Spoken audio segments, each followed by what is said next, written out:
Welcome to the Taxcast from the Tax Justice Network. Around 20 minutes each month of news, scandal and analysis you won't find anywhere else. With me, Naomi Fowler. The Taxcast is available to everyone on www.tackletaxhavens.com. It's also on the Tax Justice Network's website, www.taxjustice.net/Taxcast. You can subscribe to our RSS feed, to the Tax Justice Network's YouTube channel, email me on naomi@taxjustice.net, look for us on iTunes, or find us on a radio station near you. Here's a quick Tax Justice News roundup for this month.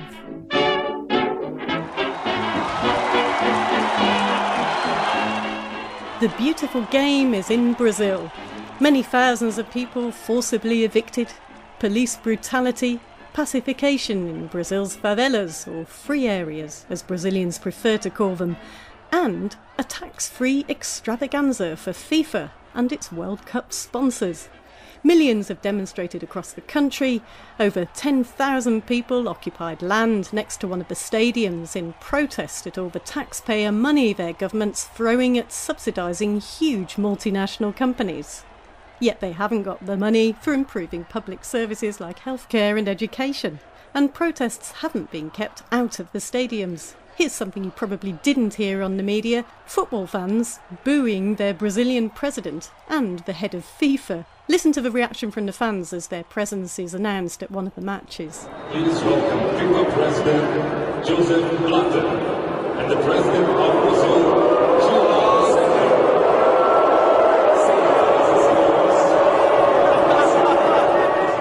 And this chant against the Brazilian president by football fans is too rude to translate.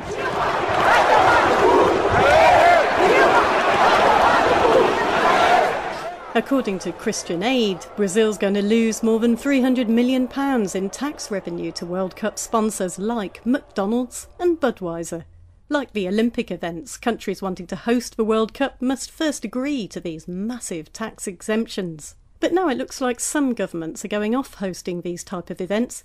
Recently, Germany, Switzerland, Sweden and Poland withdrew their bids to hold the 2022 Winter Olympics because of worries about the costs. Maybe they're worried about riots too. 72% of the Fortune 500, the US's biggest corporations, use tax havens. That's according to a new report, Offshore Shell Games. These companies maintain nearly 8,000 tax haven subsidiaries, usually with no employees and little to no real business activity. US multinationals in general avoid an estimated $90 billion in federal income taxes every year. Do low corporate tax regimes in Ireland, Luxembourg and the Netherlands amount to illegal state aid? The European Commission thinks the deals those countries have made to attract Apple, Starbucks and Fiat may break EU competition rules. And now they've begun official investigations. More on that later. Here's a question for the diamond company De Beers. Are they willing to open up their books for inspection by independent evaluators appointed by the Namibian people? An open letter from campaigners in the country has thrown down the transparency gauntlet after a report on the diamond industry in South Africa found lots of transfer pricing manipulation. Now Namibians want to know if De Beers is paying its way fairly in their country. And on this month's Roll of Dishonour. Transparency can be so burdensome for vulnerable and poverty-stricken global insurance giants. They're the latest powerful lobby group trying to exempt themselves from global transparency rules being developed by the OECD. The Global Federation of Insurance Associations think an exemption for all existing insurance policies would be a really good idea. And if the OECD agrees to that, it'll be a bonanza for the offshore insurance industry, who often use these insurance vehicles as classic tax evasion and avoidance devices. The Clintons are so civic-minded.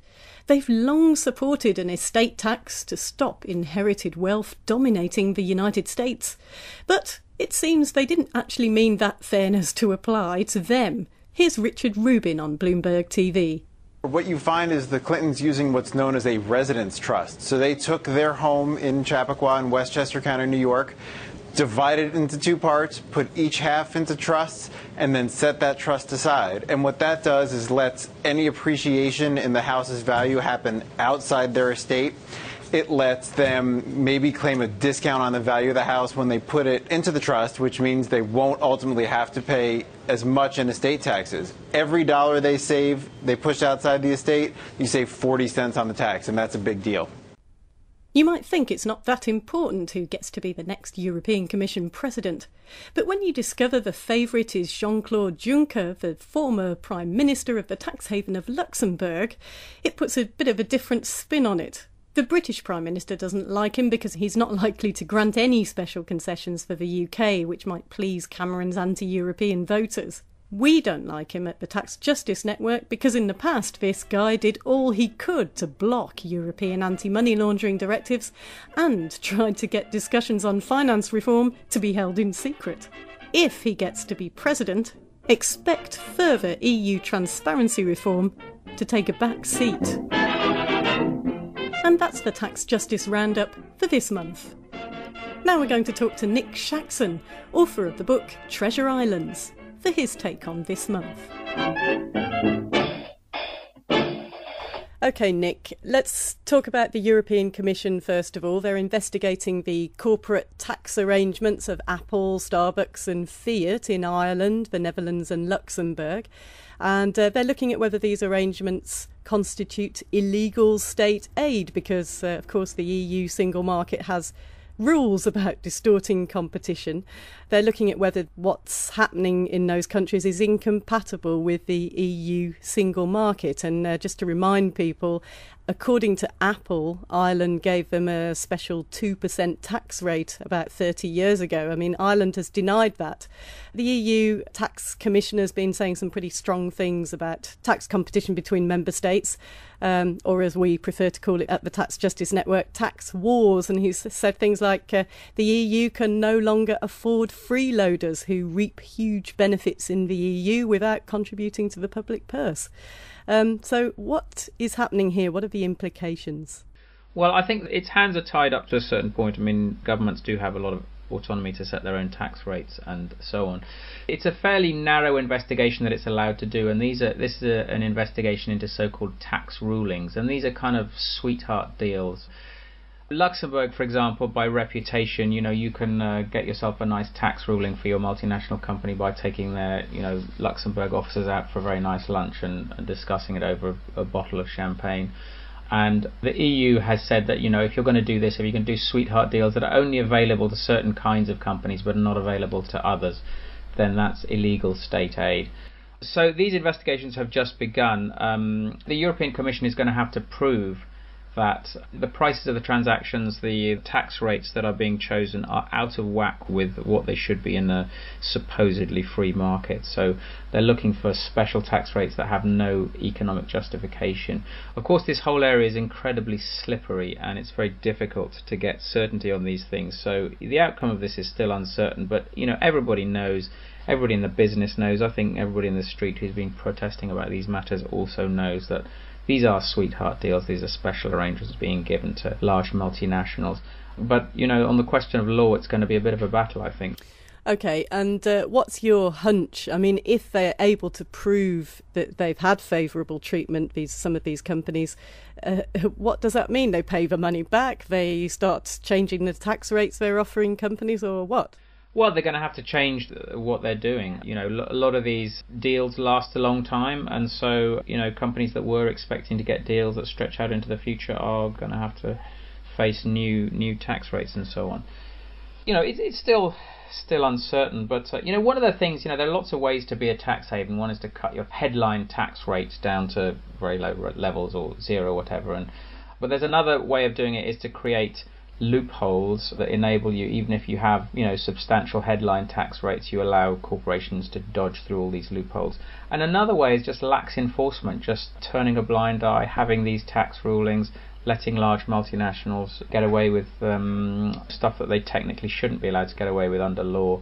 And that's what we're talking about here. We're talking about kind of general laxity. And so, let's hope that there's a result that at least brings some justice to European and other taxpayers. OK, so we'll be watching out for that on the Taxcast. Moving on then, there's some new research now, isn't there, on whether developing countries are actually even interested in or set up for automatic information exchange. Currently, there's a global standard being developed rather slowly and with quite a lot of interference from interested parties who are trying to get in exemptions.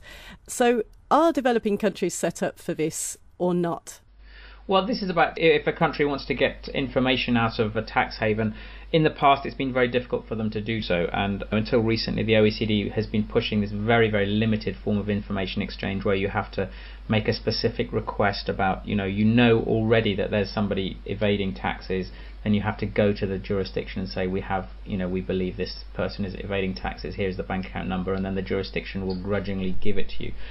The Tax Justice Network for years and years was saying that the system being pushed by the OECD was just only slightly better than useless, and what was needed was automatic information exchange, where the relevant information of taxpayers, if a wealthy person has, stashed some wealth in another jurisdiction, that jurisdiction ought to share the information with that wealthy taxpayer's home country so that they can be taxed appropriately on it. And we've been pushing that this is something that should happen automatically. And the OECD finally agreed with us and said, yes, OK, we're going to have automatic information exchange. And they put together this large and complicated document, which we thought was pretty good technically. It, got a few loopholes, but it's certainly a massive, massive improvement on the next to useless system it was pushing previously.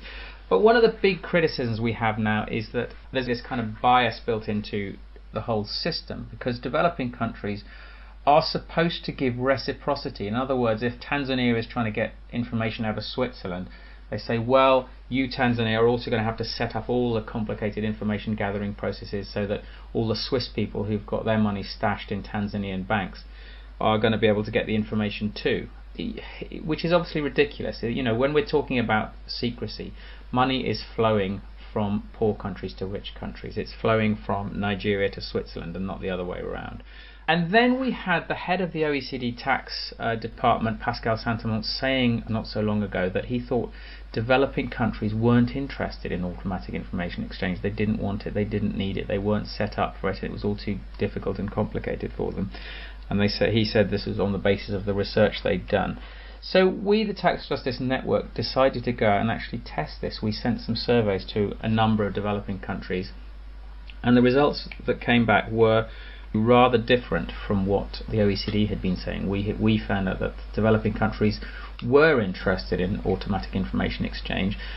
They did certainly say they had a problem of capacity. It would be difficult for them to analyse the data and to set up the technical systems for the data. But this is really a question of, this is a matter of capacity building. But they were interested in it. They didn't want to be left out of it. They didn't want to continue to be looted by the world's tax havens, have their own leaders stashing their stuff in the world's tax havens. So it's a very interesting political battle that's set to be fought now. We'll see if the OECD sticks to its line of, this is really just for rich countries protecting themselves, or whether, over the long term we can, despite the fact that developing country governments are often conflicted because of the personal involvement of many of these players in the state looting. Civil society in these countries, I think, and ordinary citizens need to know that transparency, is a great thing for them. And it's a fascinating long-term political battle that we'll be looking at to see how it plays out. Okay, let's talk about the World Cup now. Looking at the host, Brazil's one of the most unequal countries in the world, and we have this situation which we've seen before with the Olympics, where countries wanting to host these things must agree to a whole raft of tax exemptions and effectively turn the place into a temporary tax haven for the sponsors and for the organisers of these things. According to Christian Aid, they're estimating Brazil could lose £300 million in tax revenue to the sponsors like McDonald's and Budweiser. Going back to the 2012 Olympics in London, there was a very effective campaign fought, and as a result, although some of them claimed that they were going to do this anyway, McDonald's, GE, Coca-Cola and Visa actually waived their tax exemptions. Whether they actually did voluntarily pay their tax. I'm not sure whether anyone has looked into that and checked, or whether there's enough transparency even in their accounting to be able to do that. But so here we are again, temporary tax havens with these huge sporting events. Yeah, I mean, we saw this with South Africa as well 4 years earlier, where they had this so-called tax bubble, where effectively South Africa was expected to exempt FIFA from and its sponsors from all taxes, and it's the same thing in Brazil. Brazilians are absolutely furious that there's huge costs of these stadiums, which many people in places like Manaus up in the northeast, where they just don't think they're going to ever fill those stadiums again. £300 million is getting on for $500 million US dollars. And this is just a straight gift from poor Brazilian taxpayers to fabulously wealthy Zurich-based organisation FIFA, with its gilded headquarters up on a hill in one of the more shishi areas of Zurich. And interestingly, some countries seem to be pulling out of bids to host future large sporting events because they seem to be quite worried about costs to the public purse and possibly about public reactions and demonstrations of the kind that we've seen in Brazil too. Well, there do seem to have been a number of bids that have been withdrawn. There was an article in Slate recently pointing out that this may be the last World Cup in a democracy for a long time. I mean, maybe things do become so outrageous that you have to have authoritarian rule to have this stuff tolerated. The World Cup, everyone loves watching the matches, but what's going on behind the scenes is really quite repugnant. And I can't imagine FIFA's going to reform itself in any meaningful way. Thanks, Nick. Nick Shaxson from the Tax Justice Network and author of the book Treasure Islands. If you haven't read it yet, you really should. Now it's time for the Taxcast special feature. If you stood up for progressive taxation a few years back, you got accused of being some kind of hard-left communist lunatic, and you were definitely anti-capitalism. But now a new book's forcing even those right at the top of the tree to talk about inequality and redistribution. This month, the Taxcast looks at the work of economist Thomas Piketty and asks, what's all the fuss about? Within societies, inequalities of outcomes both within and, very importantly, across generations have demonstrably increased. And returns in a globalised world are amplifying the rewards of the superstar, and though few would be willing to admit it, the lucky. This is Comrade Mark Carney, head of the Bank of England, speaking recently at a conference called Inclusive Capitalism. And I'm not making this up. For markets to sustain their legitimacy, they need not only to be effective, but also to be fair. There needs to be a sense of society. Unchecked market fundamentalism can devour the social capital that is essential for long-term dynamism of capitalism itself. All ideologies are prone to extremes. Capitalism's no different. These are definitely not words Margaret Thatcher or Ronald Reagan would ever have used. And listen to this. Here's head of the IMF, Christine Lagarde, speaking to CNN. Less than 100 individuals actually own pretty much the same as the poorest half of humanity. That's an issue, clearly. Rising inequality are not conducive to sustainable growth. That's point number one. Point number two is redistribution policies, if well designed and calibrated and not excessive, are not bad for growth, which was conventional wisdom for a long time.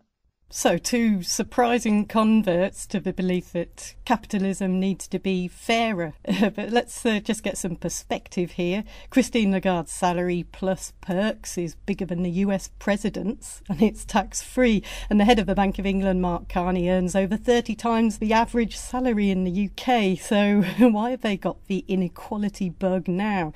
Maybe it's because they've realised capitalism needs saving from itself. Here's Thomas Piketty, the author of the book that's got them worried. Capital in the 21st Century.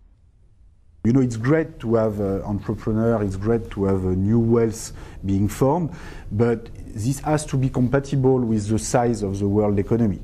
If the top of the distribution is rising 3 or 4 times faster than the world economy, if you have that during the next 50 years, basically all the wealth will belong to a very small international elite, and there will be no wealth middle class anymore, and there will be a level of inequality which is simply not compatible with our democratic and meritocratic values. That's because he says the logical progression of unchecked capitalism is pretty extreme. His research shows most of the time the rate of return on capital is greater than the rate of economic growth of output and income. What that means is the share of the pie going to working people declines in relation to the share that goes to the owners of capital. Without redistribution, the gap between rich and poor people will inevitably widen. Rising inequality won't worry the 1% or actually the 0.1%, but it's bad news for everyone else. And actually, it's bad news for capitalism. Economist John Christensen of the Tax Justice Network. Piketty is not Karl Marx. This is not a rehash of Das Kapital. What he's doing is he's using very long-term data sets to demonstrate this maldistributive outcome of raw capitalism, the kind of capitalism we returned to in the 1980s. He thinks that capitalism can deliver the goods, but it needs to have strong government-led regulation and redistribution to achieve the kind of broader public good that capitalism, in his argument, is capable of. He, like Keynes, is identifying a way to kind of reboot capitalism for the 21st century, and I think that's his project.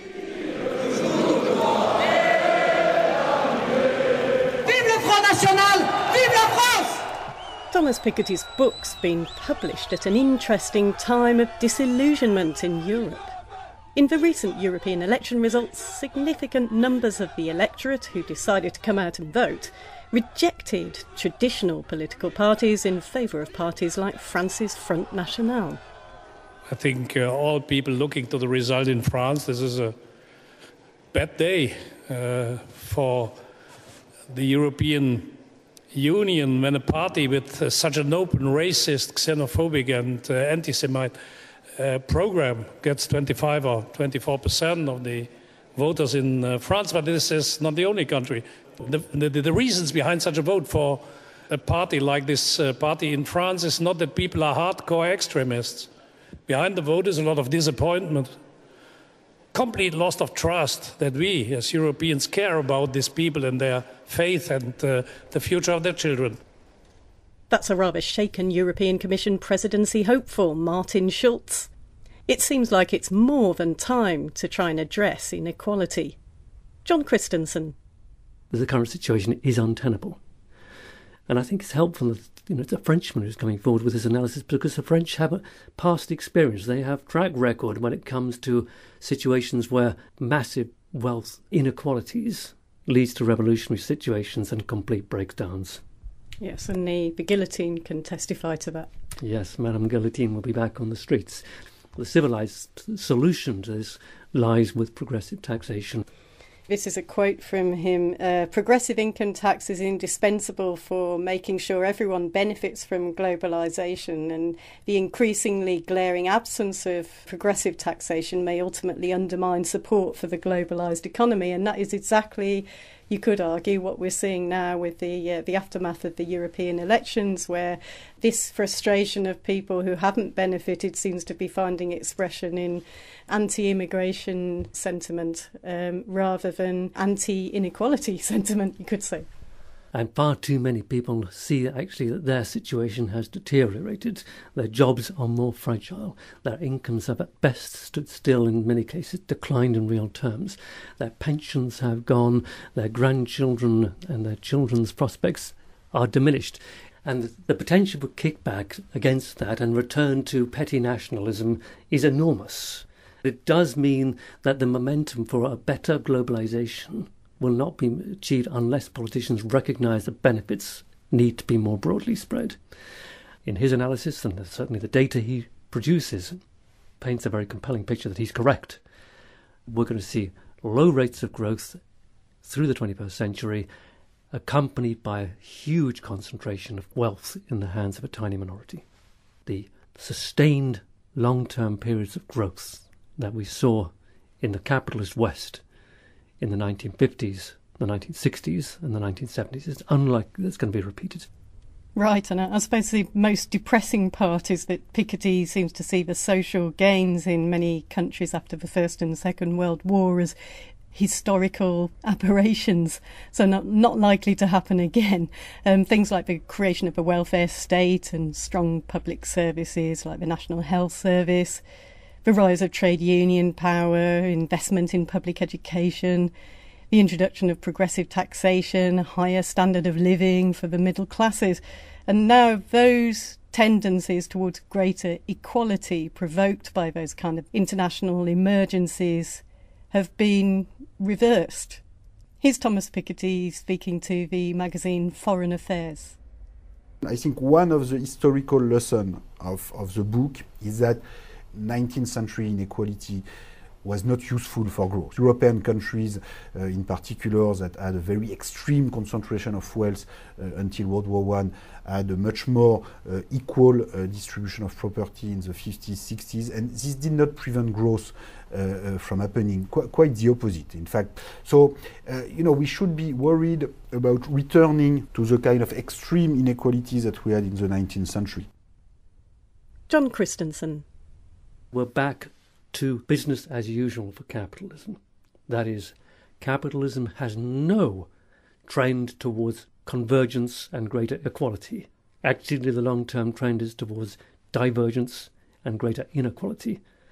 The 21st century is going to be more like the 19th century than the 20th century, in that we're going to see the return of a tiny proportion of the population quite simply living off the rents which they accrue from the activities of others. And don't pay tax on. And they don't pay tax on it because, of course, the difference between the 21st century and the 19th century is, oh my gosh, we've now got all these tax havens and all the ultra-high net wealth individuals have settled all of their wealth in offshore trusts and in offshore companies and don't pay any tax on it whatsoever. Why is this a manifesto for tax justice? Why do you say that? What he's laying out is the reason why it's now really important at the international and national levels for us to reconsider our tax regimes, which are overly focused on taxing labour and consumers and don't sufficiently tax wealth and high-income earners. What he has done is he said there is a very strong, in fact, compelling case. If you're going to have globalised capital movements, then you must have automatic information exchange. You must have more transparent markets. You must have stronger cooperation, particularly on tax between countries. And in that respect, I think this is clearly a tax justice manifesto. He says it's impossible for nation states and democracy to survive in an era of totally globalised capital markets where capital can quite simply evade and avoid taxes. He's quite negative and perhaps realistic, you could say, about the potential for governments and for the finance industries around the world and all these offshore centres to actually conform to any kind of rules which are now being negotiated for greater transparency. So he's kind of seems to be throwing his hands up in the air a bit and saying, well, sanctions, and he actually puts forward some interesting proposals on automatic sanctions for any country that's not conforming to the new rules.